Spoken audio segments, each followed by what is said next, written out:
Good morning बच्चों। +2 class हम लोगों ने पी ब्लॉक एलिमेंट स्टार्ट किया हुआ है। पी ब्लॉक एलिमेंट में हम लोगों ने कल जो लेक्चर किया था उसमें आपका हेलोजन फैमिली हम लोगों ने की है। Halogen family which is called age group number 17 of the periodic table and includes the group like fluorine, chlorine, bromine, iodine, एस्टाटाइन, है ना। ये सारे इसकी फैमिली मेम्बर्स हैं जिनके बारे में हम लोगों ने पढ़ा। और उसकी हमने पढ़ी electronic configuration plus physical properties as well as the chemical properties. Clear. आज जो हम लोग कर रहे हैं वो है आपका important compounds of halogens. Halogens की कौन कौन सी इंपॉर्टेंट कंपाउंड्स हैं जो कि बनाए जाते हैं। जो पहला कंपाउंड है किससे बनता है आपका Cl2 से बनता है। Cl2 की सबसे पहले आप लोगों ने क्या देनी है, आपने देनी है इसकी लैब प्रिपरेशन। किस तरह से लैब में Cl2 बनाया जाता है वो बताना है। उसके बाद आपने बतानी है इसकी प्रॉपर्टीज़। क्लियर। सबसे पहले देखो इसकी लैब प्रिपरेशन कि Cl2 किस तरह से फॉर्म होता है। तो 2NaCl प्लस 3H2SO4 यानी कि सल्फ्यूरिक एसिड की हेल्प से प्लस MnO2। ठीक है, MnO2 is called as the manganese dioxide. ठीक है, और ये जो बनेगा आपके पास वो है 2NaHSO4। ठीक है, MnSO4 मैंगनीज, उसके बाद 2H2O और Cl2। यहाँ पे जो Cl2 की प्रिपरेशन हो रही है वो इसी के बेसिस पे हो रही है कि हमने यहाँ पे क्या ऐड किया है, आपका सल्फ्यूरिक एसिड ऐड किया है और सल्फ्यूरिक एसिड के साथ हमने ऐड किया है मैंगनीज डाइऑक्साइड और उसी की वजह से जो आपका क्लोरीन गैस है वो लिबरेट होती है। ठीक है बच्चों। उसके बाद इसकी प्रॉपर्टीज़ देख लो। प्रॉपर्टीज़ में क्या है आपके पास, प्रॉपर्टीज़ में फर्स्ट जैसे आप लिखोगे Cl2 प्लस 2FeSO4 है ना, आयरन सल्फेट के साथ, और H2SO4 गिव्स Fe2SO4 थ्राइस, है ना, आयरन सल्फेट बन जाएगा, प्लस HCl। ठीक है, तो ये इस तरह की प्रॉपर्टीज़ जो है आपकी बुक पे एक और दो प्रॉपर्टीज़ जो है आपकी बुक पे दी हुई है, आपने वो पढ़ लेनी है। ठीक है, कि क्लोरीन जो है वो किस तरह से आयरन सल्फेट के साथ रिएक्ट करने के बाद आपका जो प्रोडक्ट फॉर्म होता है वो HCl का प्रोडक्शन होती है। ये इसकी प्रॉपर्टी है। क्लियर। और ये थी इसकी लैब प्रिपरेशन कि Cl2 किस तरह से लिबरेट करती है with the help of Mn2 as a reactant. Clear. Next हम लोग कर रहे हैं आज आपके इंटर हेलोजन कंपाउंड्स। नेक्स्ट आपके टॉपिक का नाम है इंटर हेलोजन्स कंपाउंड्स। ठीक है, इंटर हेलोजन कंपाउंड्स कौन से कंपाउंड्स हैं आपके। इंटर हेलोजन का मतलब होता है जो अपने ही साथ मिलके आपके कंपाउंड्स बनाते हैं। फॉर एग्जाम्पल हेलोजन है, हेलोजन को हम लोग रिप्रेजेंट करते हैं X के साथ। X में भी एनीथिंग लाइक फ्लोरीन, क्लोरीन, कुछ भी हो सकता है वो। ठीक है, like fluorine, chlorine, bromine, iodine, कुछ भी है। ठीक है, अब यहाँ पे जो आपका X है, अब X जो है वो इंक्लूड हुआ है किसके साथ, दूसरे X के साथ, विच इज़ X डैश। ठीक है, तो वो हेलोजन फैमिली जो कि अपने ही हेलोजन के साथ इंक्लूड होके नया आपका प्रोडक्ट फॉर्म करती है उसे बोला जाता है इंटर हेलोजन कंपाउंड्स। क्लियर।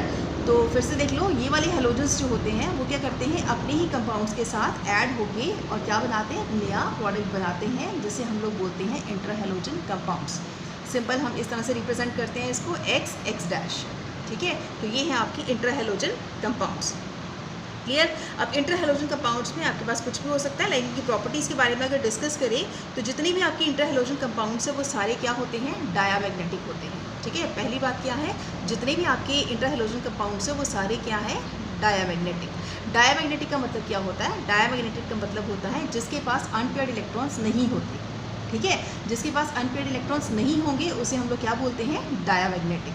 तो diamagnetic which doesn't include the unpaired electrons. अब अनपेयर्ड इलेक्ट्रॉन्स का मतलब क्या है, जैसे आपके पास एक ऑर्बिटल और मान लो यहाँ के पास दूसरा ऑर्बिटल, यहाँ पे आपके पास इलेक्ट्रॉन्स जो है वो कंप्लीट है, यहाँ पे आपके पास जो है ऑर्बिटल्स जो है वो इनकम्प्लीट है। अगर वो इनकम्प्लीट रहते हैं तो इट मीन्स वो क्या है आपके पैरामैग्नेटिक कंपाउंड्स। ठीक है, if the orbital includes the unpaired electron that is called as the paramagnetism. If the orbitals are complete with the paired electrons that is called as the diamagnetism. Clear. तो जितने भी आपके inter halogen compounds हैं वो सारे क्या माने गए हैं, डायामैग्नेटिक माने गए हैं। ठीक है, डायामैग्नेटिक हैं और कलर्ड होते हैं। ठीक है, दूसरी बात क्या है कि कलर्ड होते हैं, और तीसरा अगर हम देखें तो इसमें बहुत ज़्यादा ऑक्सीडाइजिंग प्रॉपर्टी जो है वो बहुत ज़्यादा होती है। ठीक है, ये इसकी कुछ प्रॉपर्टीज़ हैं इंटर हेलोजन कंपाउंड्स की। क्लियर। नेक्स्ट अगर बात करें हम लोग लास्ट ग्रुप की, last group is called as the group number 18, और ग्रुप नंबर 18 को हम लोग बोलते हैं नोबल गैसेस। ये सबको पता ही है।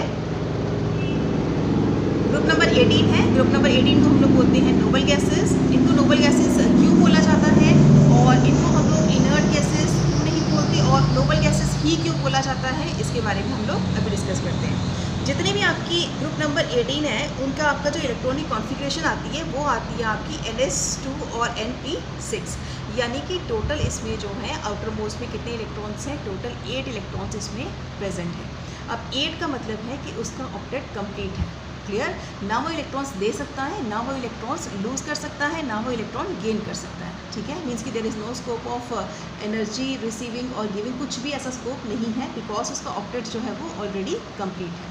क्लियर, तो पहली बात जो है इसकी कि वो अपना ऑक्टेट हमेशा कंप्लीट करके रखती है। क्लियर, दूसरी बात अगर हम देखें तो इसकी फिजिकल स्टेट्स के बारे में देखते हैं कि आपकी जितनी भी गैसेस हैं उनकी फिजिकल स्टेट के बारे में अगर हम देखें तो फिजिकल स्टेट के बारे में देखेंगे तो जितनी भी गैसेस हैं वो सारी आपकी मोनो एटॉमिक गैसेस हैं।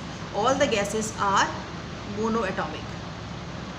ठीक है, अब मोनो एटॉमिक का मतलब क्या है, जितनी भी गैसेस हैं, अब गैसेस में आपके पास कौन कौन सी आ जाएंगी, लाइक फर्स्ट आ गए आपके पास हीलियम, उसके बाद नियॉन, ठीक है, देन आर्गन, क्रिप्टॉन, जीनॉन और रेडॉन। ठीक है, ये आपकी जो है वो ग्रुप नंबर 18 की गैसेस हैं, नोबल गैसेस जो हैं, जैसे helium, neon, argon, krypton, xenon और रेडॉन, ये सारी गैसेस जो है वो मोनो एटॉमिक है। ठीक है, मोनो एटॉमिक का मतलब क्या होता है, which includes only one atom, जिसके अंदर सिर्फ एक ही एटम होगा उसे बोला जाता है मोनो एटॉमिक। तो ये आप देख ही रहे हो, हर एक के अंदर क्या होगा, एक ही एटम प्रेजेंट है, it means all the gases are mono atomic. Clear, atomic radii की अगर हम बात करें, सेकेंड आ जाएगा आपके पास एटॉमिक रेडियाई। एटॉमिक रेडियाई की अगर बात करें तो जब हम ऊपर से नीचे की तरफ आते हैं, इन केस ऑफ नियॉन से लेके जब हम रेडॉन की तरफ आते हैं तो एटॉमिक रेडियस जो है हमेशा क्या करता है, इंक्रीज़ करता है। ऊपर से नीचे आने में atomic radius in case of noble gases क्या करेगा, इंक्रीज़ करता है। ठीक है, थर्ड देखो, थर्ड है आपका melting point and boiling point. Melting point and boiling point जो है वो बहुत ही वीक होता है इन गैसेस के लिए। क्यों, क्योंकि इन गैसेस के अंदर जो है आपका वीक डिस्पर्शन फोर्सेस प्रेजेंट होती है, या कह लो कि वीक वैन डर वाल फोर्सेस प्रेजेंट होती है इन गैसेस के अंदर। इसकी वजह से इनका मेल्टिंग पॉइंट और बॉइलिंग पॉइंट जो है वो बहुत ही लो होता है। ठीक है, उसके बाद नेक्स्ट बात करते हैं हम लोग आयोनाइजेशन एंथैल्पी की। आयोनाइजेशन एंथैल्पी का मतलब क्या होता है, मैंने पूरे चैप्टर में बताया हुआ है आपको कि आयोनाइजेशन एंथैल्पी जो है टर्म बहुत बार यूज़ हुई है आपके चैप्टर में। इसका मतलब क्या है, आयोनाइजेशन एंथैल्पी का मतलब होता है कि जितनी भी हमें एनर्जी रिक्वायर्ड होती है, ठीक है, जितनी भी हमें एनर्जी चाहिए होती है क्या करने के लिए, सबसे आउटर मोस्ट इलेक्ट्रॉन जो है, जो कि बहुत ही लूजली बाउंड है, ठीक है, एक ऐसा इलेक्ट्रॉन जो कि आउटर शेल में प्रेजेंट है और बहुत ही लूजली बाउंड है, उस इलेक्ट्रॉन को रिमूव करने के लिए जितनी अमाउंट ऑफ एनर्जी हमें चाहिए होती है उसे बोला जाता है आयोनाइजेशन एंथैल्पी। ठीक है, फिर से देख लो, ionization enthalpy means the energy required to remove the most loosely bound electron. इस मोस्ट लूजली बाउंड इलेक्ट्रॉन को रिमूव करने के लिए जितनी अमाउंट ऑफ एनर्जी हमें चाहिए होगी उसे बोला जाता है आयोनाइजेशन एंथैल्पी। ठीक है, अब आयोनाइजेशन एंथैल्पी में क्या है आपका, अगर इसकी देखें हम लोग कि नोबल गैसेस की आयोनाइजेशन एंथैल्पी कैसी होती है, तो it decreases down the group. हमेशा डाउन द ग्रुप क्या करेगी, ये डिक्रीज़ करती है। नीचे आने पे आयोनाइजेशन एंथैल्पी हमेशा डिक्रीज़ करेगी। ठीक है, क्यों, क्योंकि एटॉमिक रेडियस जो है वो इंक्रीज़ करता है। अगर एटॉमिक रेडियस इंक्रीज़ कर रहा है तो नेचुरली एनर्जी जो है वो क्या करेगी, डिक्रीज़ करेगी। ठीक है, उसके बाद नेक्स्ट देखो, नेक्स्ट है आपका electron gain enthalpy. Next topic है आपका इलेक्ट्रॉन गेन एंथैल्पी। ठीक है, इलेक्ट्रॉन को गेन करने की जो एनर्जी चाहिए होती है उसे बोला जाता है electron gain enthalpy. In cases of noble gases the electron gain enthalpy is always positive, हमेशा ही पॉजिटिव मानी गई है इलेक्ट्रॉन गेन एंथैल्पी। ठीक है, तो ये थी आपकी कुछ फिजिकल प्रॉपर्टीज़, किसके बारे में हमने डिस्कस किया, अबाउट द नोबल गैसेस के बारे में हम लोगों ने डिस्कस किया है, जिसमें पहली आपकी एटॉमिक रेडियस थी। खैर पहला पॉइंट हम लोगों ने जो किया था कि all the gases are mono atomic in nature, सारी गैसेस मोनो एटॉमिक हैं। सेकेंड वन इज़ कि एटॉमिक रेडियाई पे क्या फ़र्क पड़ता है, तो डाउन द ग्रुप जब हम आएँ तो एटॉमिक रेडियाई हमेशा इंक्रीज़ करता है। क्यों इंक्रीज़ करता है, क्योंकि नीचे आने पे नंबर ऑफ़ शेल्स जो है वो इंक्रीज़ हो जाती है। अगर नंबर ऑफ़ शेल्स इंक्रीज़ हो रही हैं तो नेचुरली है कि एटॉमिक नंबर भी क्या कर रहा है, इंक्रीज़ हो रहा है। ठीक है, उसके बाद melting point and boiling point की अगर हमने बात की है तो melting point and boiling point in gases का बहुत कम होता है, बहुत लो होता है because of weak van der Waals forces के कारण। ठीक, उसके बाद नेक्स्ट है आपकी ionisation enthalpy. Ionisation enthalpy down the group हमेशा डिक्रीज़ करेगी। क्यों डिक्रीज़ करेगी? क्योंकि उसका रेडियस जो है इंक्रीज़ कर रहा है, तो नेचुरली उसकी एनर्जी क्या कर रही है? डिक्रीज़ करेगी। क्लियर। उसके बाद लास्ट है आपका electron gain enthalpy. Electron gain enthalpy का मतलब क्या है कि इलेक्ट्रॉन को गेन करने के लिए जितनी अमाउंट ऑफ एनर्जी हमें चाहिए होती है that is called as enthalpy और electron gain enthalpy. Electron gain enthalpy जो है हमेशा ही इन गैसेस के लिए पॉजिटिव ही रहेगी। ठीक है, क्योंकि हमने यहाँ पे क्या करना है? इलेक्ट्रॉन को रिमूव करना है। ठीक है, जो आउटर शेल में इलेक्ट्रॉन है उसको रिमूव करना है। इस वजह से हमारी इलेक्ट्रॉन गेन एंथैल्पी जो है is always positive for the noble gases. Clear. तो ये थी आपकी कुछ physical properties of the noble gases.